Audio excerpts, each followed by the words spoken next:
What do you think of this idea that when a product is being reviewed by a YouTuber, the YouTuber must not take that product as a donation from the product manufacturer to ensure that the review is absolutely honest and cannot be slanted in any way at all by commercial interests? Nice idea, huh? Yeah, I think so too. Here then are some home truths about YouTubers, product reviews, and honesty, and how it all works, and sometimes doesn't. It's 2024. That means 40 years that I've been exploring the world's most remote places in four-wheel drives, in association with the Overland Workshop. The Stefan DCS case is a fascinating one. And I wanted to clear up some misconceptions about fair reviews. What is a fair review? A couple of commenters have said, I want pure fair reviews, and it's obviously tainted, skewed, dishonest, or might be construed as dishonest if the product is donated to the user.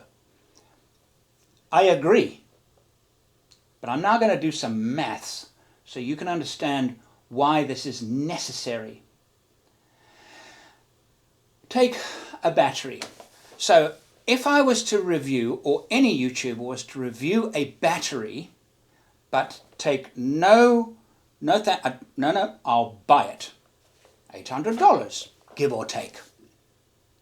Then I have to make the video, spend my day making the video, and I'm obviously buying, rent, my lunch, etc., battery testing equipment, okay, and then I put up the video, and if my YouTube channel is a medium-sized YouTube channel, and when I say medium, I'm talking about anything from 80,000 to 300,000 is kind of a medium channel, and then 300 above, I'd class them as a small, large channel, and then 1 million plus is a large channel.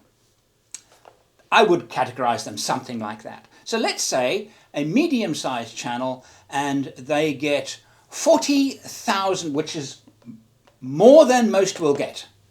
40,000 views in the first 2 months. Now, the first 2 months is where 90% of the income from a video comes. First 2 months from release, and then the income is a trickle. Literally cents every month for that video. So we rely on ad revenue. Let's say it's 40,000. I bet Stefan's video would not have got 40,000 views. 20,000 would be generous. It's possible that he would get 25. He might get 30. 40 is a stretch. But let's say he got 40. How much does he earn in the first 2 months? 40,000 views. About $300. That's what the revenue. That entire video, from its time that it's produced to the time, 10 years time, will produce a sum total of, let's be generous, $500. So he spent $800 on a battery and earned $500 worth of revenue from the video. It's obviously non-sustainable, and this is typical. So I get, and I'm probably typical of YouTubers, I'll get requests, would you like to fit this to your vehicle? I've been offered, and I'm trying to find a way of doing it, because it could be quite fun. I'm not going to earn any money from it. Nothing. Zero. Nada. Zip. Bupkis. American company wants to send me their new rooftop tent. So I'm thinking, well, how could I test this reasonably? I don't have a ute. I don't have a vehicle with a roof rack that I could put it on top and test. But I know people. And I'm about to do a trip with those people. And they need a rooftop tent. So maybe I should say, okay, send me the rooftop tent. Now, if I do that, this is typical, I will give it to my mate, not sell it, give it, I don't sell, if I'm sponsored, donated, whatever word you want to use, stuff, I don't sell it. So where's the income coming from? I now need to go and do a review on that tent. So I have it mounted on the guy's vehicle, which might even cost, and we go and do a trip. We're going to make some videos on the trip, which is what I do for a living, so I'm going to just absorb those costs. What I do for a living. Film the review of the tent, actually spend 4 or 5 hours filming and getting stuff. I might even spend a night in the tent. That's not a bad idea for a review. I think probably quite a good idea for a review. So I need to spend the time in the tent, and then I have to come back to my editing room and I make the video and release the video and earn $500 for the video if I'm lucky. And how much does it actually cost me? Imagine if I had to buy the tent. It's a non-starter. So the income from YouTubers such as myself does not come from YouTube. It doesn't. It's a lost leader. So I understand the idea, the utopia of YouTubers out there getting product, buying, spending our own money and buying a product and being absolutely and completely neutral. It can't happen, and it doesn't happen. However, I have prided myself on the fact that I'm honest in my reviews. When a product is donated to me, does it slant the review? Well, the answer is yes, but keep listening to me. Okay, what do I mean by slant?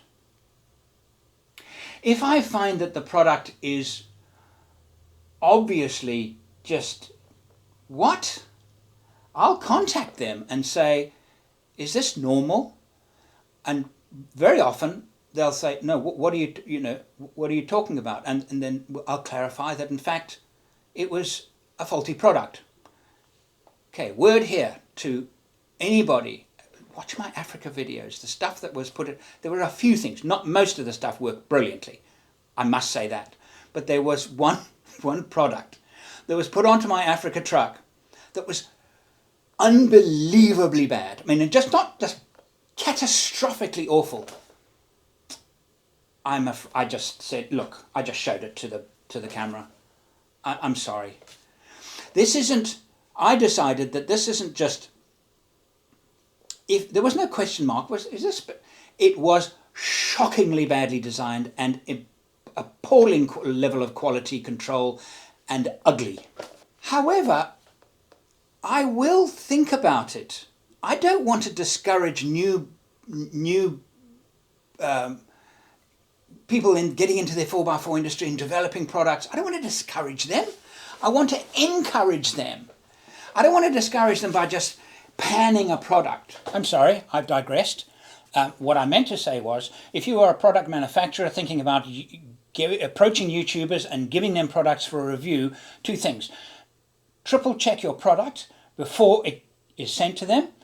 Really, check it and check it again.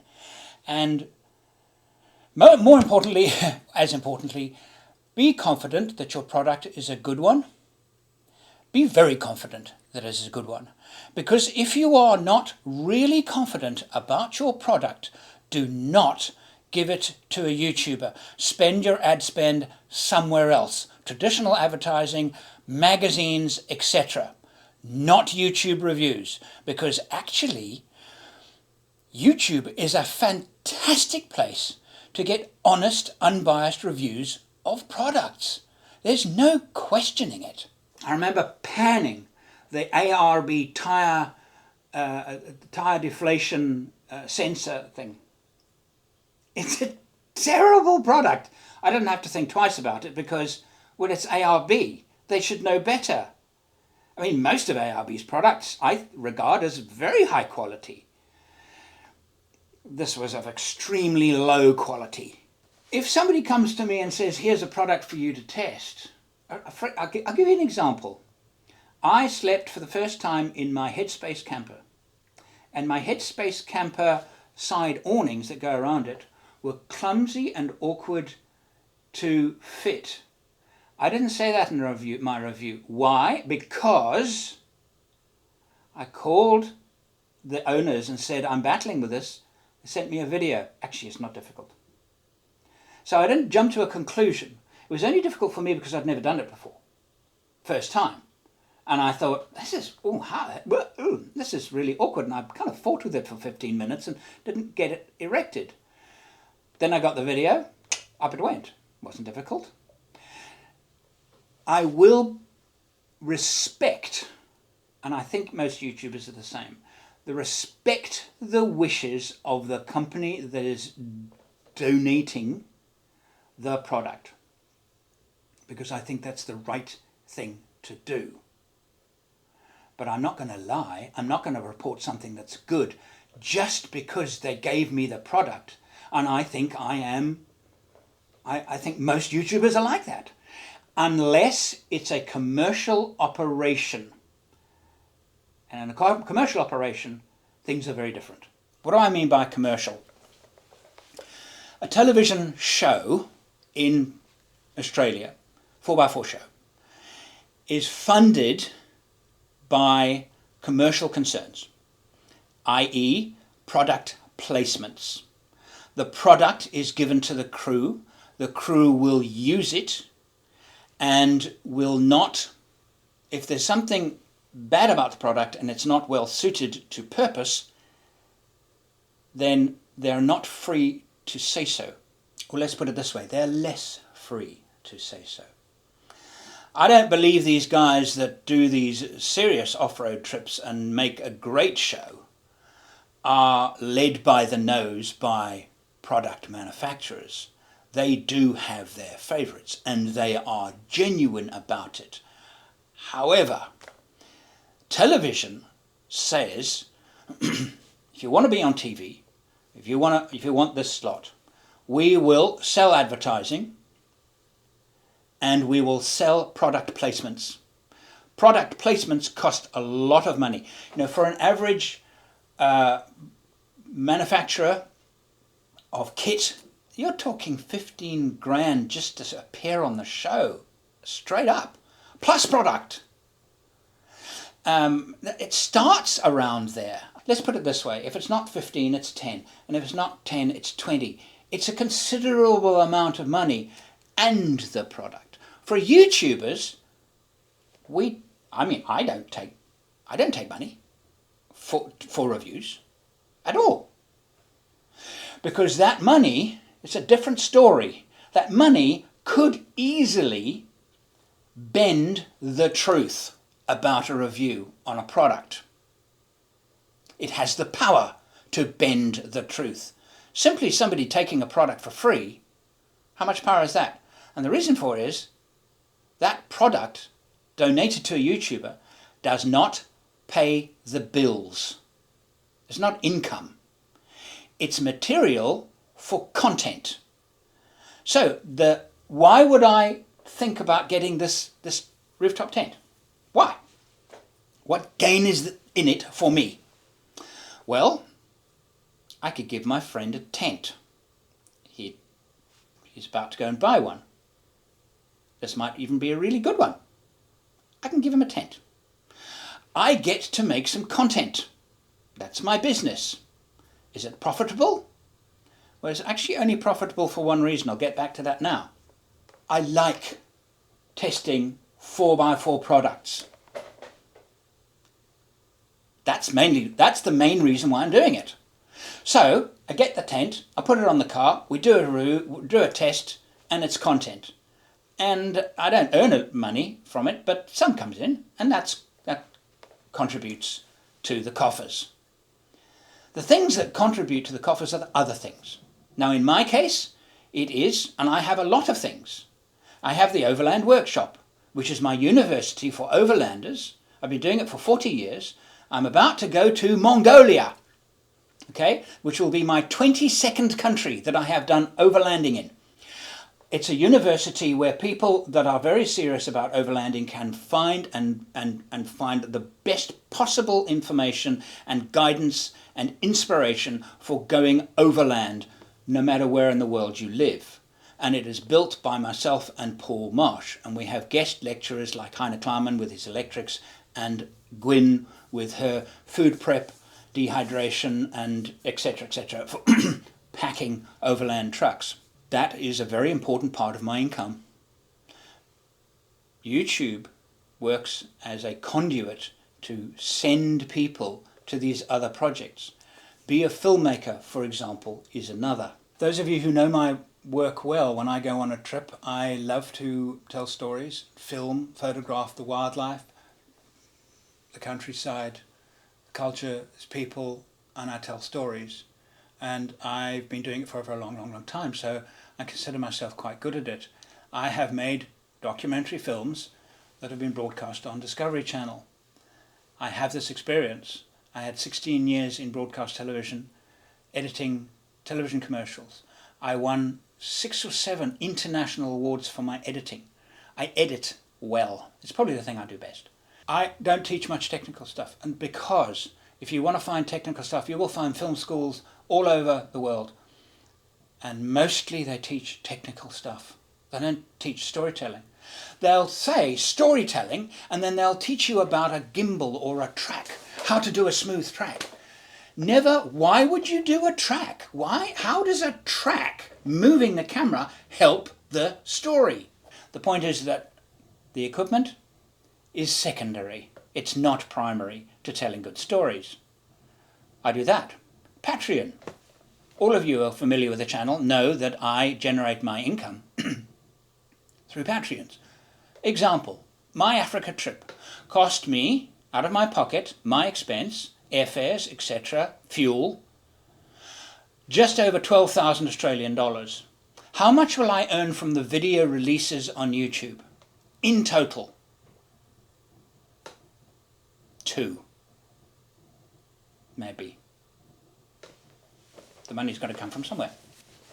Patreons. Thank you, Patreons. You make my trip possible. Hopefully, and I'm doing the best I can. I release a video about me getting chased out of one of my favourite episodes in the... I get chased out of my camp by a big elephant, and it was a fantastic experience. I loved it. I absolutely loved it. It's what I love doing the most. Experiencing the bush, telling stories about the bush, and getting your response saying, I love that, I really love that way, and lovely comments saying that they really enjoyed that, best video ever, da-da-da. Fantastic. It fuels me. It keeps me going. It doesn't pay for it. It fuels it, but it doesn't pay for it. Patreons pay for it. It's a 16-part show. Oh, by the way, it's available in 4K download. The link is, any of those videos, the link is in their descriptions. You can go and download that. Does that make me money? No, it actually loses me money. The cost of Vimeo, where it is hosted, is more than the income I earn from selling downloads. I'm trying to get you to understand how YouTubers actually earn a living. This is why and now I've added my art prints. Now the art prints, the idea of the art prints to earn me money, it's not going to earn me a cent. Because it cost a lot. I won't give you figures. It cost a lot to set it up. It costs a lot every year to make.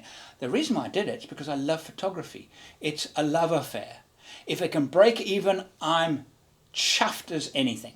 Because I've now got a gallery where you guys can go and pick, and if you find a photograph that you love that I've taken on one of my trips and you want to hang it in your office, submarine, don't use nails on submarines, use the sticky things, okay, subs. You want to hang it where? And space station?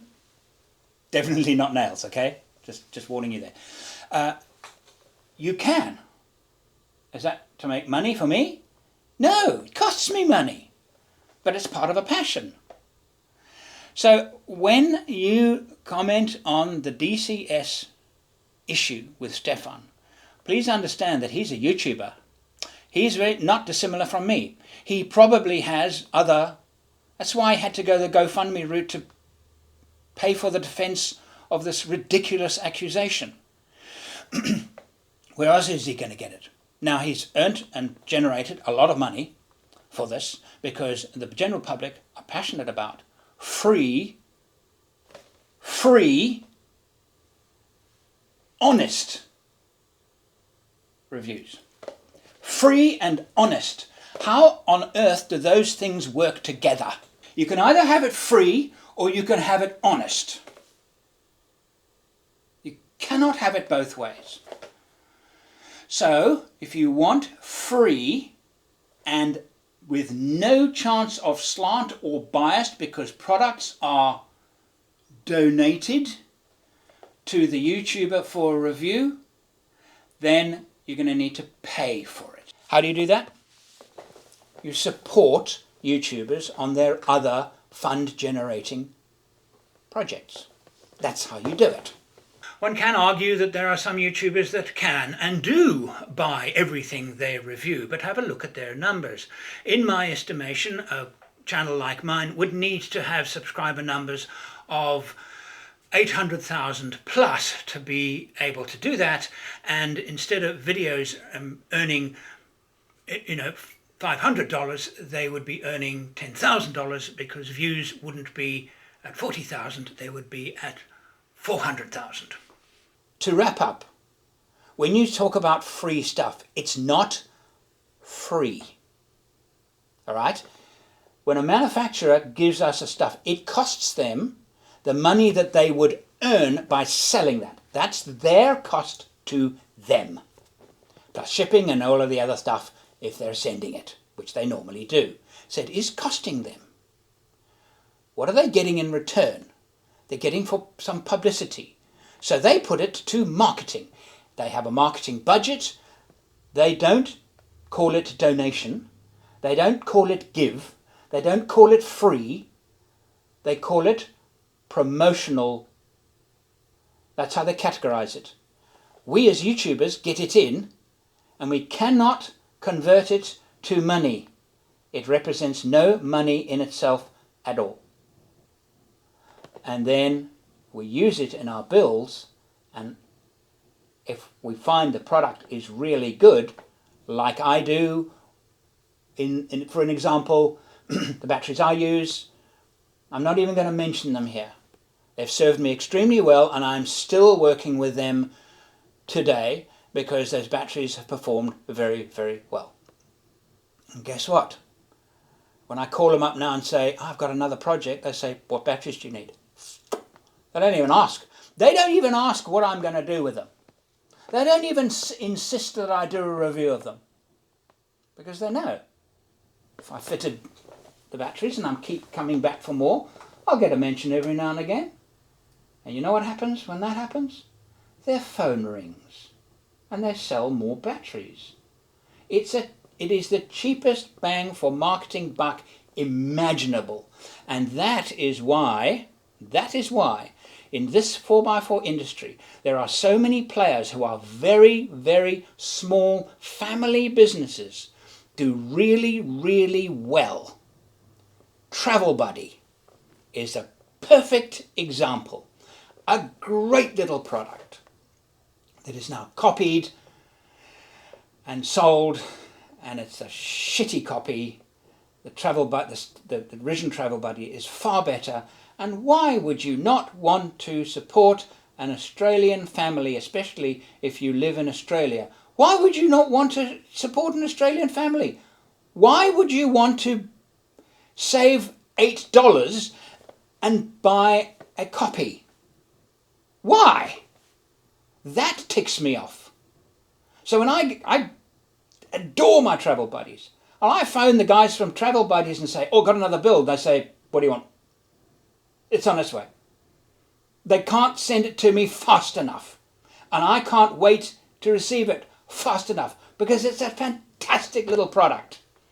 And it's YouTubers like me and Stefan that fuel the family side of this industry.